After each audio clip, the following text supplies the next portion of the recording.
Assalamualaikum warahmatullahi wabarakatuh. Hari ini kita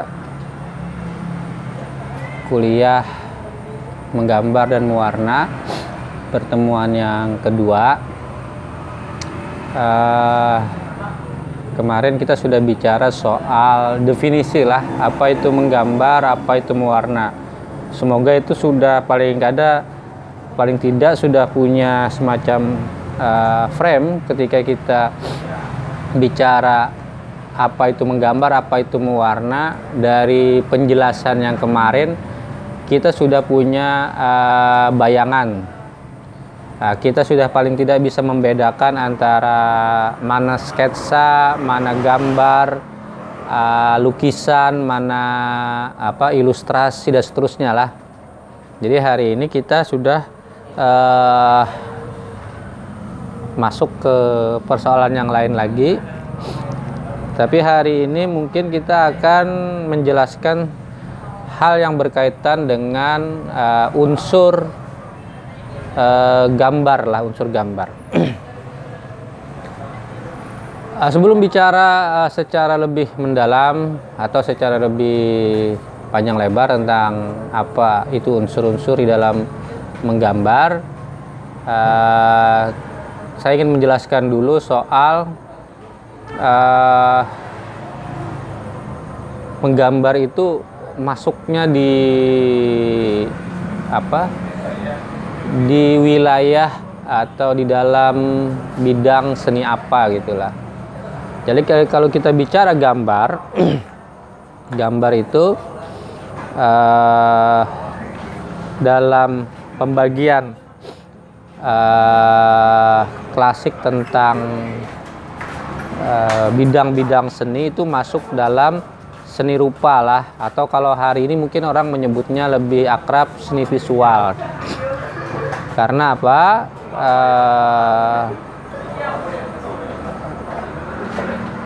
Faktor atau secara keseluruhan gambar itu kan sesuatu yang tervisualkan, sesuatu yang terrupakan. Karena apa? Nanti karena misal di dalam kalau kita bicara seni rupa itu ada unsur dasar seni rupa lah. Unsur dasar seni rupa itu paling kada ada 3 lah atau 4 tambahannya. Jadi unsur dasar seni rupa itu yang pertama adalah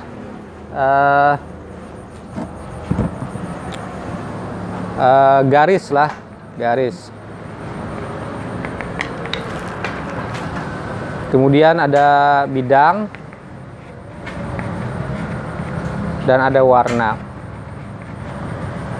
Kalaupun mungkin ditambahkan itu bisa nanti ada satu lagi, tekstur.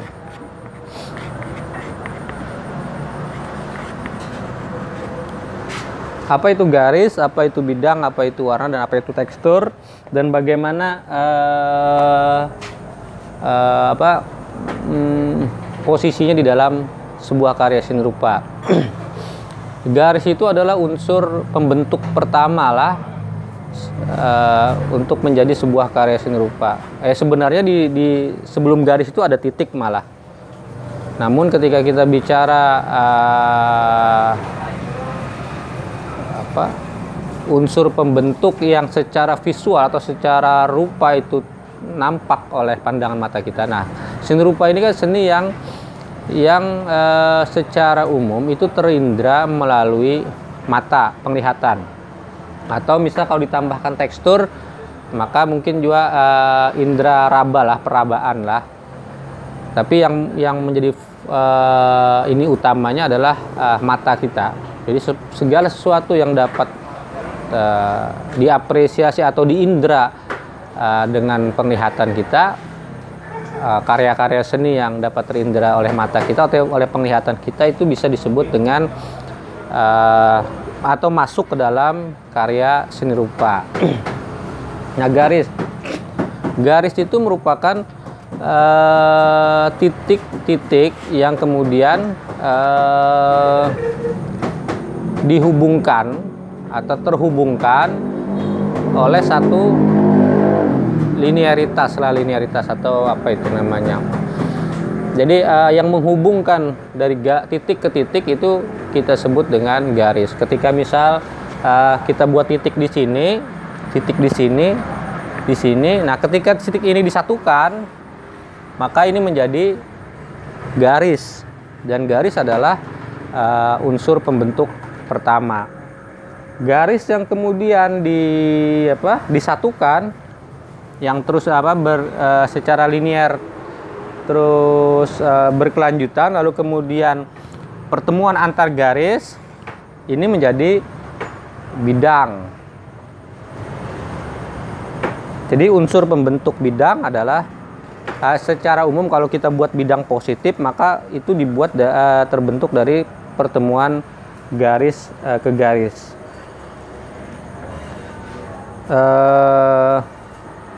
Nanti bentuk-bentuk bidang ini ada beberapa bentuk, kalau kita sebut biasanya bentuk geometrik dasar lah. Jadi bentuk yang secara geometrik merupakan bentuk yang ada di alam seperti itu. Tapi kita bicara garis dulu lah.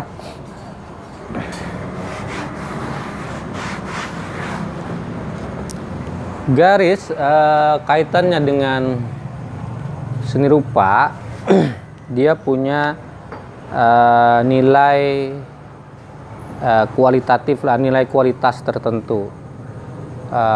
Orang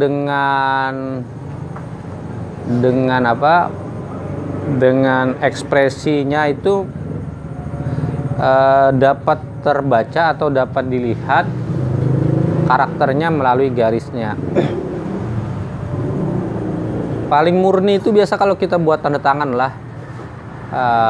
Biasanya kan karena kita sudah hafal dengan tanda tangan kita, pasti kelihatan itu ketika kita menandatangani misal sebuah perjanjian yang sifatnya menguntungkan kita, atau satu surat yang kita tandatangani yang itu misal isinya adalah merupakan masalah, tentu berbeda. Garis yang kita tarik itu secara kualitatif kemudian bisa dilihat secara berbeda, karena emosi yang muncul kemudian di dalam perasaan itu biasanya juga menentukan cara kita menarik garis. Ada orang yang menarik garis karakternya lah, biasa ada yang agak santai, mungkin menarik garis agak biasa kayak gitulah. Jadi datar kayak gitu. Tapi ada yang agak ekspresif, orang yang narik garis cepat kayak gitu. Jadi tekanannya berbeda dari titik tarik pertama sampai ke ujung. Ada yang dari awal ke akhir sama datar, karena pembawaannya yang mungkin agak santai atau tidak terlalu ekspresif. Tapi orang yang ekspresif biasanya menarik garis, garisnya juga punya nilai yang lebih kayak gitulah. Di dalam seni rupa terutama kualitas garis itu dilihat dari tebal tipisnya garis. Misalnya seperti inilah.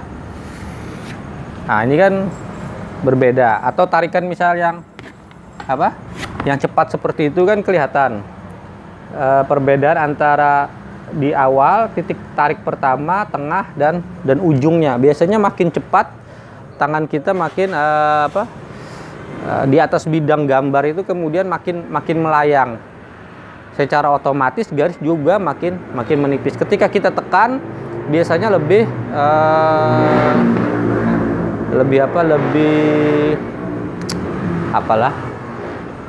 tebal. Tapi ketika kita tarik agak melayang, lebih cepat ke belakang, makin tipis dan makin tajam. Jadi kualitas garis secara artistik bisa dilihat dari tebal tipis tarikan garis. Makanya kalau kita belajar kaligrafi misal, baik itu kaligrafi Latin maupun kaligrafi, terutama dalam kaligrafi Arab, itu kelihatan sekali bagaimana kualitas yang semacam ini diperlakukan. Kalau misal pernah belajar misalnya kaligrafi, kan cara orang menarik ininya kan berbeda.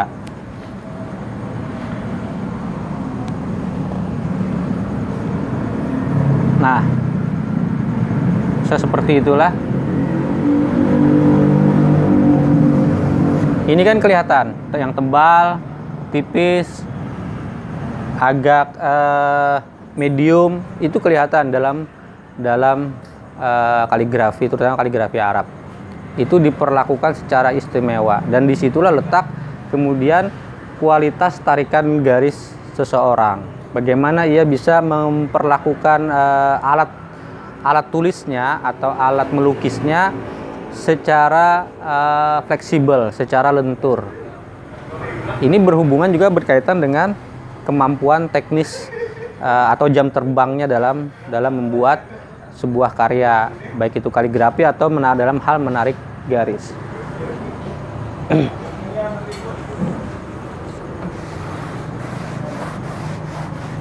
Jadi garis, terutama dalam menggambar, dia adalah unsur pembentuk pertama lah. Ketika kita ingin membuat gambar, tentu saja kemampuan kita menangkap objek yang kita buat ke dalam karya sketsa misal atau ke dalam outline gambar itu sangat dipengaruhi oleh kemampuan teknis kita atau tangan kita dalam merekam objek yang kita lihat.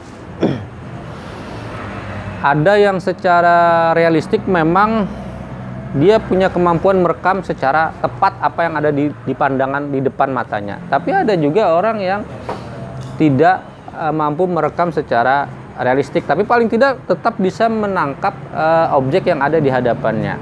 Sekali lagi, kalau kita bicara gambar dalam konteks seni rupa, kualitas gambar itu tidak semata-mata dilihat dari kemiripannya, karena setiap orang berbeda-beda. Ada yang memang secara alamiah, secara bakatnya, secara natural itu memang punya kemampuan merekam bentuk visual itu secara tepat apa adanya. Ini disebut dengan kemampuan realistiknya yang memang kuat, baik itu karena terlatih maupun memang karena dia secara visual itu cepat menangkap hal yang demikian. Tapi yang tidak mampu menangkap secara tepat pun bukan berarti juga tidak berbakat. Karena sekali kalau kita bicara unsur seni rupa, balik ke 4 hal ini, bukan hanya kemampuan kemiripan itu yang menjadi titik fokus atau pandangan kita dalam melihat karya seni rupa. Bisa warna, komposisi warna, atau ekspresi warna, atau kemampuan mengkomposisikan bidang. Itu juga hal yang sangat mempengaruhi dalam karya gambar kita. Ini sebelum kita nanti masuk ke warna lah. Warna lain lagi, nanti besok pada pertemuan berikutnya kita akan membahas warna. Kita hari ini hanya bicara garis dan bidang. Karena dua hal inilah yang kemudian menjadi dasar membuat karya gambar. Nah, misal di dalam satu bidang gambar semacam ini, kita harus membiasakan diri atau memperkaya kosarupa kita, perbendaharaan visual kita, yang pertama dengan melihat langsung apa yang objek yang akan kita gambar. Makanya dulu ini diwariskan dari zaman dulu sudahlah, biasanya para calon pelukis itu di awal-awal selalu yang latihan yang pertama diajarkan itu membuat sketsa. Karena dalam membuat sketsa itulah tampak kemampuan kita menangkap objek visual yang ada di hadapan mata kita. Semakin banyak kita menggambar, membuat sketsa, semakin kaya perbendaharaan rupa kita ya nantinya ketika kita sudah punya perbendaharaan yang kaya, tanpa melihat lagi pun kita sudah hafal bentuk-bentuk baik itu bentuk manusia, struktur tubuhnya, atau bentuk-bentuk yang ada di alam, kita sudah hafal. Jadi sketsa itu adalah hasil daripada kemampuan kita membuat garis. Maka nanti tugas kita yang di awal adalah membuat sketsa. Nah, soal bidang, berkaitan dengan bidang, ini adalah kemampuan dalam hal mengkomposisikan